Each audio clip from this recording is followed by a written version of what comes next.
I'm colorblind. I can see major colors, but I can't see the grades like taupe, periwinkle, teal, that sort of things. And I sometimes imagine what it would be like if all of a sudden I could see all the colors. And I thought if I did see all the colors, one of the things that would have to happen is I'd have to learn what all those colors were. The periwinkle, teal, and taupe. I would have to take a look at whatever color they are and actually attach the right description to it. Otherwise, I wouldn't be able to communicate with you.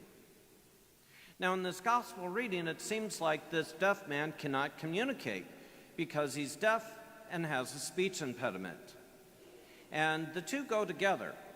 If you can't hear, then how are you supposed to speak? How are you supposed to know how to pronounce something? It would be just like me not being able to name colors. And so Jesus goes along, and this guy is obviously in the Gentile area. He's in the Decapolis. And people beg, and drag him there, and beg Jesus to heal him. And so he does. And now we all know the two miracles that we have happen here, that his ears are opened and his tongue is loosened. And so, okay, great. But there's a hidden miracle, an additional miracle that we tend to overlook. Because imagine if I threw you in the middle of a group of Russian speakers, and then you said, okay, now speak Russian.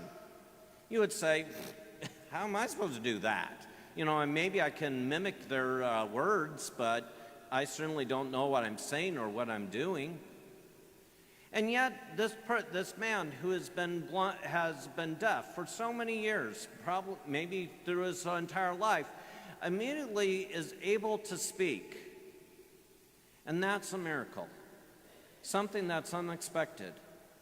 And it really tells us something about God, that God is overflowing with generosity, that this person who wasn't even a Jew gets a miracle, and more than a miracle, more than what the people were asking for. He is able to speak.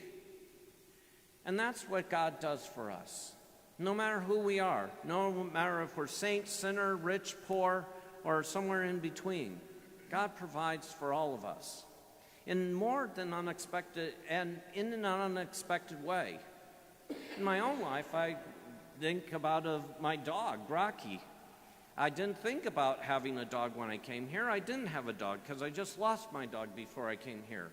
And all of a sudden, you know, like 8 months into my placement here, all of a sudden, a dog came available. And this was a person that I visited in Gillespie who passed away, and so her dog was available. And I thought, well, do I really need a dog? Do I really want a dog? And so I made this bit with God, saying, okay, if no one picks up the dog, if no one of the family wants the dog, I'll take the dog. And so it happened. So now I have a dog. And the thought was, it's like, hey, this dog's 15 years old. It ain't going to last that long. Well, about a year and a half later, he's still going strong. And it has been an unexpected blessing to me. Something I didn't ask for, but yet God provided. And I think that's why we come to before this heavenly table. There's oftentimes things we ask for and that we receive that we can point to and say, God fulfilled my whatever it is I asked for. But there's so many things God does provide for us that we don't even ask for, we don't even think about. It is those things that we are called upon to recognize today, to recognize and come to this altar to give thanks.